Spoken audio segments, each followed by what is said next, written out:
আমার স্বামী পেশায় একজন ট্যাক্সি চালক ছিলেন। আমার স্বামীর নাম রাজু।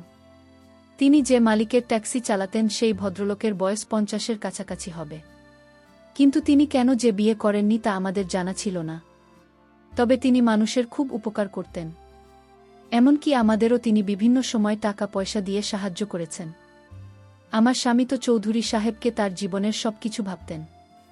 মনে মনে তাকে ঈশ্বরের আসনে বসিয়েছিলেন। কারণ তার মতে চৌধুরী সাহেব না থাকলে হয়তো তাকে ভিক্ষা করে জীবন কাটাতে হতো।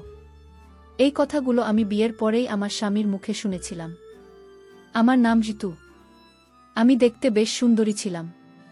আমার স্বামী আমাকে খুব ভালোবাসতেন এবং সবসময় আমাকে হাসি খুশি রাখার জন্য তার চেষ্টার কোনো কমতি ছিল না। একদিন আমার স্বামীর মালিক চৌধুরী সাহেব আমাদের দুজনকে রাতে তার বাড়িতে শাহী ভোজের জন্য আমন্ত্রণ জানালেন। বলতে গেলে সেই রাতে শুধু আমি আর আমার স্বামী আমন্ত্রিত ছিলাম। আমরা তো খুব আনন্দের সঙ্গেই সেদিন রাতে মালিকের বাড়িতে খেতে গিয়েছিলাম। সেখানে গিয়ে এত খাবারের আয়োজন দেখে আমি বিশ্বাসই করতে পারছিলাম না যে আমাদের ভাগ্যেও কখনো এত সুখ আসতে পারে। মালিক আমাদের সঙ্গে বসেই রাতের খাবার খেলেন। কিন্তু খাবার খেতে খেতেই হঠাৎ করে আমার স্বামী জ্ঞান হারিয়ে ফেলেন। আমার স্বামীর অজ্ঞান হয়ে যাওয়ার পর সেই রাতে মালিক আমার সঙ্গে জোর করে আমার স্বামী একজন সাধারণ ট্যাক্সি চালক হলেও তিনি দেখতে খুবই সুদর্শন ছিলেন। আর আমিও দেখতে কোনো অংশে কম ছিলাম না। আমার গায়ের রং ছিল দুধে আলতা। গরিব পরিবারে জন্ম হলেও আমি ছিলাম অপরূপ সুন্দরী। আমাদের বিয়ের পর আমার স্বামীর জীবনে অনেক উন্নতি হতে শুরু করেছিল। বিয়ের পর থেকেই স্বামীর মুখে মালিকের অনেক প্রশংসা শুনতাম। তিনি বলতেন মালিক নাকি সব গরিব দুঃখী মানুষকে অকাতরে সাহায্য করেন। এমনকি আমাদের থাকার জন্য চৌধুরী সাহেব তার বাড়ির পেছনের বিশাল গেস্ট হাউসটাও ছেড়ে দিয়েছিলেন। এমন নয় যে আমার স্বামীর নিজের কোনো বাড়ি ছিল না। তার একটা ছোট মাটির বাড়ি ছিল গ্রামে। কিন্তু আমাদের বিয়ের পর আমাকে দেখার পরেই কেন জানি মালিক আমার স্বামীকে এই প্রস্তাবটা দেন। আমাদের বিয়ের পর সে দিনই আমার স্বামী আমাকে প্রথমবার মালিকের বাড়িতে নিয়ে গিয়েছিলেন তার সঙ্গে পরিচয় করিয়ে দেওয়ার জন্য। আমাকে দেখার পর চৌধুরী সাহেব আমার স্বামীকে বলেছিলেন, রাজু তুই তো এখন সংসারী হয়েছিস, তোর দায়িত্ব বেড়েছে। আমি চাই না তোর কোনো কষ্ট হোক। আমি তোকে নিজের ছোট ভাইয়ের মতোই দেখি। তাই আজ থেকে তুই তোর স্ত্রীকে নিয়ে আমার বাড়ির পেছনে গেস্ট হাউসে থাকবি। ওটা তো খালি পড়ে আছে। আমার স্বামী প্রথমে লজ্জায় মালিকের এই বড় প্রস্তাবে রাজি হচ্ছিলেন না। আসলে আমরা দুজনেই মালিকের এমন অপ্রত্যাশিত প্রস্তাবে কিছুটা ঘাবড়ে গিয়েছিলাম। তাই প্রথমে রাজি হতে পারছিলাম না। কিন্তু তখন মালিক আমার স্বামীর সামনে আমার গালে আলতো করে হাত রেখে বললেন, দেখো ঋতু, তোমার স্বামী রাজুকে আমি নিজের ছোট ভাইদের মতো স্নেহ করি। আমি কি তোমাদের জন্য এইটুকুও করতে পারি না? তোমরাই তো আমার সব। আর শোন হিতু, তোমার যদি কোনো রকম অসুবিধা হয় তুমি নিঃসংকোচে আমাকে জানাবে। আর রাজু যদি তোমাকে কখনো কোনো কষ্ট দেয় তাহলে আমাকে এসে বলবে। আমি ওকে ঠিক শুধরে দেব। মালিকের এই আন্তরিক কথা শুনে আমরা তিনজনে একসঙ্গে হেসে উঠেছিলাম। তখন আমি মালিককে বলেছিলাম, চৌধুরী সাহেব, এই জন্যই তো আমার স্বামী আপনাকে এত শ্রদ্ধা করে এবং এত সুনাম করে। আজ আমি নিজের চোখেই তার কারণ দেখতে পেলাম। আমার কথা শুনে আমার স্বামী আমাকে বললেন, ঋতু, মালিকের পায়ে হাত দিয়ে প্রণামটা তো করো। আমি স্বামীর কথা শুনে আনন্দের সঙ্গে মালিকের পায়ে হাত দিয়ে প্রণাম করলাম। মালিকের কথা মতোই এর ঠিক দুদিন পর আমরা তার বাড়ির পেছনের গেস্ট হাউসে চলে এসেছিলাম। আমি আর আমার স্বামী দুজনেই গ্রাম থেকে শহরে এসেছিলাম। তাই শহরে এসে চৌধুরী সাহেবের এত বড় গেস্ট হাউস দেখে আমার সবকিছু স্বপ্নের মতো মনে হচ্ছিল। কারণ ছোটবেলা থেকে তো মাটির বাড়িতে থেকেই বড় হয়েছি এবং অনেক অভাব অনটন দেখেছি। তাই স্বামীর সঙ্গে মালিকের গেস্ট হাউসে এসে আমি অত্যন্ত খুশি ছিলাম। মালিকের বাড়িতে আসার পর আমার স্বামী আমাকে ভালোবেসে বলেছিলেন, দেখলে তো রিনা, আমি তোমাকে বলেছিলাম না যে বিয়ের পর আমি তোমাকে রানীর মতো করে রাখব। আর দেখো আজ মালিকের দয়ায় আমরা কত বড় একটা বাড়িতে থাকার সুযোগ পেয়েছি। কিন্তু আমরা স্বপ্নেও ভাবতে পারিনি যে মালিকের এই সাহায্যের পেছনে অন্য কোনো উদ্দেশ্য ছিল। তার ভেতরের খারাপ উদ্দেশ্যটা আমরা প্রথমে বুঝতে পারিনি। আমরা দুজন তো মালিককে একজন দয়ালু এবং মহৎ মানুষ মনে করতাম। কিন্তু তিনি যে আদালে অনেক নোংরা কাজ করতেন সেটা আমি অনেক পরে জানতে পেরেছিলাম। সেদিন আমরা দুজনে মিলে ভালোমন্দ রান্না করে একসঙ্গে খেলাম এবং খুব আনন্দ করলাম। এমনকি রাতে নিজে মালিক আমাদের সঙ্গে দেখা করতে এসেছিলেন। তিনি আমার মাথায় হাত বুলিয়ে জিজ্ঞেস করলেন, আমাদের আর কিছুর প্রয়োজন আছে কিনা? তখন আমি মালিককে বললাম, মালিক, আমাদের আর কিছুই লাগবে না। আমরা প্রয়োজনের থেকেও অনেক বেশি পেয়েছি। আপনার এই দয়া আমরা কোনোদিন ভুলতে পারব না। তারপর রাতে যখন আমরা খাওয়া দাওয়া শেষ করে উপরের ঘরে ঘুমাতে গেলাম, তখন হঠাৎ রাত 2টা নাগাদ মালিকের মূল বাড়ি থেকে একটা মেয়ের চিৎকার শুনতে পেলাম। কিন্তু বুঝতে পারছিলাম না এত রাতে কোনো মেয়ে মালিকের ঘরের ভেতরে কেন কাঁদছে। কারণ মালিকের বাড়িতে তো কেবল কাজের লোকেরাই ছিল, এবং তার তো কোনো স্ত্রী ছিল না। তাহলে এত রাতে মালিকের ঘর থেকে কোনো মেয়ের কান্নার আওয়াজ কেন আসবে? মেয়েটির কান্নার আওয়াজ শুনে আমি আমার স্বামীকে জাগিয়ে বললাম যে মালিকের ঘর থেকে একটা মেয়ের কান্নার আওয়াজ আসছে। আমার স্বামী তখন বললেন, তোমাকে ওসব নিয়ে ভাবতে হবে না, তুমি চুপচাপ ঘুমিয়ে পড়ো। আর তাছাড়া আমি তো কোনো মেয়ের কান্নার আওয়াজ শুনতে পাচ্ছি না। স্বামীর কথা শুনে আমি তার মুখের দিকে অবাক হয়ে তাকিয়ে বললাম, তুমি কি আমার সঙ্গে ঠাট্টা করছো নাকি মিথ্যে বলছো? কারণ ওই মেয়েটির কান্নার আওয়াজ আমি স্পষ্ট শুনতে পাচ্ছি, আর তুমি বলছো তুমি কিছুই শুনতে পাচ্ছ না। আমার স্বামী তখন আমার হাত ধরে বললেন, দেখো, আমি চাই না তুমি এসব ঝামেলার মধ্যে জড়িয়ে পড়ো, তাই তুমি চুপচাপ ঘুমিয়ে পড়ো, ওদিকে মন দেওয়ার কোনো দরকার নেই।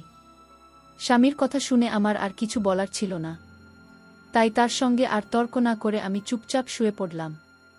কিন্তু যতক্ষণ ওই মেয়েটির কান্নার আওয়াজ আমার কানে আসছিল ততক্ষণ আমি ঘুমাতে পারিনি। প্রায় আধ ঘন্টা পর মেয়েটির কান্নার আওয়াজ থেমে গেল। আমি কিছুই বুঝতে পারছিলাম না যে মালিকের বাড়ির ভেতরে আসলে কি হচ্ছে। সেদিন সারা রাত এই কথাগুলো ভাবতে ভাবতে কেটে গেল। আমি এক মুহূর্তের জন্য ঘুমাতে পারিনি। এইভাবে প্রত্যেক রাতেই আমি মেয়েদের কান্নার আওয়াজ শুনতে পেতাম। আর আমার স্বামীকে যখনই এ বিষয়ে কিছু বলতাম সে আমার কথার কোনো গুরুত্ব না দিয়ে ঘুমিয়ে পড়ত। এইভাবে কিছুদিন চলার পর সেদিন রাতেও যখন আমি মালিকের ঘর থেকে একটি মেয়ের কান্নার আওয়াজ শুনতে পেলাম, তখন আমি আর থাকতে না পেরে বিছানা থেকে উঠে নিজের ঘর থেকে বের হতে যাচ্ছিলাম। ঠিক তখনই আমার স্বামী তারা বিছানা থেকে উঠে আমার হাত ধরে আটকালো আর বলল, এত রাতে তুমি কোথায় যাচ্ছ? আমি তখন স্বামীর উপর রেগে গিয়ে বললাম, আজ আমি মালিকের ঘরের ভেতরে গিয়ে দেখে আসব যে কে কাঁদছে এবং কেন কাঁদছে।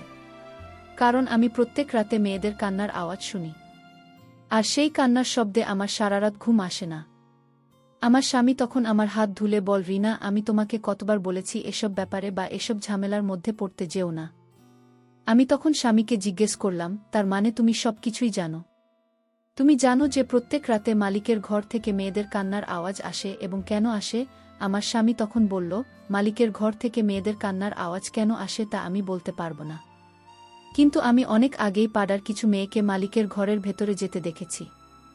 আমি জানি না তারা মাঝরাতে মালিকের ঘরের ভেতরে কেন যায়। এই ব্যাপারে আমি কোনোদিন মালিককে কিছু জিজ্ঞেসও করিনি, কারণ আমার সাহস হয়নি আর আমি এসব ঝামেলার মধ্যে থাকতেও চাই না।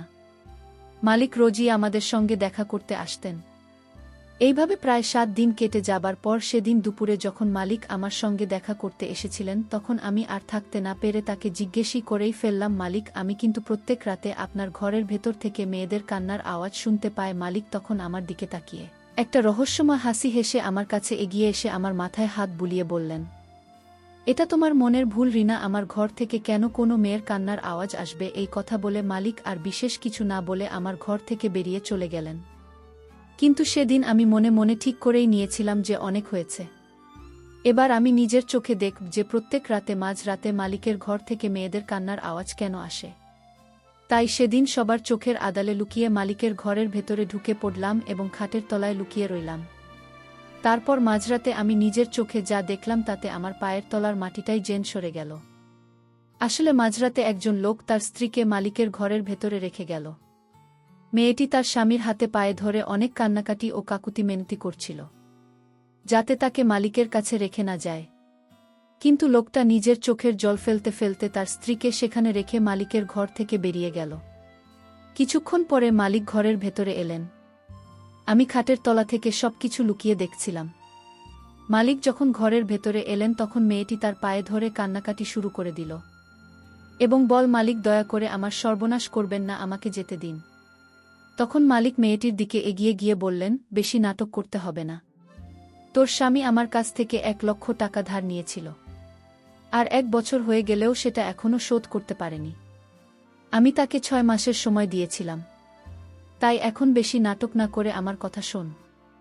এরপর মালিক যখন মেয়েটির হাত ধরে নিজের দিকে টানছিলেন তখন মেয়েটি অনেক জোরে জোরে কাঁচতে কাঁচতে মালিকের কাছে মিনতি করছিল। কিন্তু মালিক তার কোনো কথাতেই কান দিলেন না। সেদিন আমি মালিকের আসল রূপটা দেখেছিলাম। আসলে তিনি গরিবদের টাকা দিয়ে সাহায্য করার নামে তাদের স্ত্রী ও মেয়েদের উপর নিজের নোংরা ইচ্ছা পূরণ করতেন, যে সত্যিটা আমি বা আমার স্বামী কেউই জানতাম না। মালিক যখন মেয়েটিকে জোর করে নিয়ে যাচ্ছিলেন তখন আমি আর সহ্যযোগ্য করতে না পেরে বিছানার নিচ থেকে বেরিয়ে এসে মালিকের সামনে দাঁড়িয়ে পড়লাম। মালিক আমাকে দেখে চমকে গিয়ে মেয়েটির হাত ছেড়ে দিলেন, আর সেই সুযোগে মেয়েটি সেখান থেকে পালিয়ে গেল। তারপর আমি মালিককে বললাম, ছি, আমি তো আপনাকে একজন ভালো মানুষ মনে করতাম, কিন্তু আপনি এতটা নোংরা এবং নিচু মনের মানুষ আমি স্বপ্নেও ভাবতে পারিনি। আপনি গরিব মানুষদের সাহায্য করার নামে তাদের স্ত্রী ও মেয়েদের সঙ্গে এই ধরনের ঘৃণ্য আচরণ করেন। মালিক তখন হঠাৎ করে আমার হাত চেপে ধরে আমার চোখের দিকে তাকিয়ে বল, রিনা, আমি তোমাকে অনেক ভালোবাসি। যেদিন থেকে তোমাকে দেখেছি সেদিন থেকে আমি তোমার জন্য পাগল হয়ে গেছি। আমি সারাদিন শুধু তোমার কথাই ভাবি। তুমি ওই চালক বিপ্লবকে ছেড়ে দিয়ে আমার কাছে চলে এসো। আমি তোমাকে রানীর মতো করে রাখব। আমি তোমার ছাড়া থাকতে পারছি না। আমি তোমাকে কাছে পেতে চাই। মালিকের মুখ থেকে এসব নোংরা কথা শুনে আমার মাথায় যেন আকাশ ভেঙে পড়ল। আমি তখন রেগে গিয়ে আমার হাতটা মালিকের হাত থেকে এক ঝটকায় ছাড়িয়ে নিয়ে বললাম, আমার স্বামী যেমন আপনাকে বড় ভাইয়ের মতো মনে করত, আমিও আপনাকে ঠিক সেই রকমই শ্রদ্ধা করতাম। কিন্তু আপনার মনে আমার প্রতি এত নোংরা চিন্তাভাবনা ছিল সেটা আমি ভাবতেও পারিনি। আর একটা কথা শুনে রাখুন, আমার স্বামী একজন সাধারণ চালক হলেও তিনি একজন সৎ মানুষ। তিনি আমাকে অনেক ভালোবাসেন এবং আমাকে রানীর মতোই রেখেছেন। আপনার ব্যাপারে সবকিছু জানার পর আমি আর এক মুহূর্তও এখানে থাকতে চাই না। আমি কাল সকালেই আমার স্বামীর সঙ্গে আমাদের গ্রামের বাড়িতে চলে যাব। দরকার নেই আমার আপনার মতন মানুষের সাহায্য বা টাকা পয়সা। এই কথা বলে আমি যখন ঘর থেকে বেরিয়ে যেতে যাচ্ছিলাম তখন মালিক আমার হাত ধরে বললেন, তুমি আমাকে কোথাও যেতে দেব না, তুমি শুধু আমার। আমি যখন মালিককে আমার হাত ছেড়ে দিতে বললাম তখন তিনি বললেন, তুমি যখন আমার ব্যাপারে সবকিছু জেনেই গেছো তাহলে এটাও জেনে রাখো যে আমি যেদিন প্রথম তোমাকে দেখেছিলাম সেদিনই মনে মনে ঠিক করে নিয়েছিলাম যে তোমাকে আমি নিজের করে পাবি। মালিক যখন আমার হাত ছাড়ছিলেন না ঠিক তখনই আমার স্বামী ঘরের অন্য দরজা দিয়ে ভেতরে এসে মালিকের হাতটা আমার হাত থেকে জোর করে ছাড়িয়ে দিলেন এবং বললেন, আমি আপনাকে বিশ্বাস করে অনেক বড় ভুল করেছি। আর আপনি যদি আমাদের এখান থেকে যেতে না দেন তাহলে আপনিও কিন্তু অনেক বড় ভুল করবেন, কারণ আমি অনেক আগেই পুলিশকে ফোন করে দিয়েছি। পুলিশের কথা শুনে মালিক ভয় পেয়ে আমার হাতটা ছেড়ে দিয়ে আমার স্বামীকে বললেন, তোকে আমি 50 লক্ষ টাকা দেব যদি তুই তোর স্ত্রীকে আমার কাছে রেখে যাস। আমার স্বামী তখন মালিকের দিকে তাকিয়ে মুচকি হেসে বললেন, মালিক 50 লক্ষ কেন? 10 কোটি টাকা দিয়েও সত্যিকারের ভালোবাসা কখনো কেনা যায় না। তাই আমাকে টাকার লোভ দেখে কোনো লাভ নেই। তারপর আমরা দুজনেই সেখান থেকে বেরিয়ে পড়লাম এবং সেই রাতেই আমরা মালিকের বাড়ি ছেড়ে আমাদের গ্রামের বাড়ির উদ্দেশ্যে রওনা দিলাম। আসলে সেদিন আমি আর আমার স্বামী আগে থেকেই পরিকল্পনা করেছিলাম যে যেমন করেই হোক মালিকের আসল সত্যিটা সামনে আনতেই হবে। তাই সেদিন শুধু আমি একা নয়, আমার স্বামীও আমার সঙ্গে মালিকের ঘরের ভেতরেই লুকিয়েছিলেন। এখন আমি আর আমার স্বামী আমাদের গ্রামের বাড়িতে ফিরে এসেছি। আমার স্বামী এখন চাষাবাদ করে আমাদের সংসার চালান। টাকা দিয়ে হয়তো অনেক কিছুই পাওয়া যায়, কিন্তু সত্যিকারের ভালোবাসা কখনো কেনা যায় না।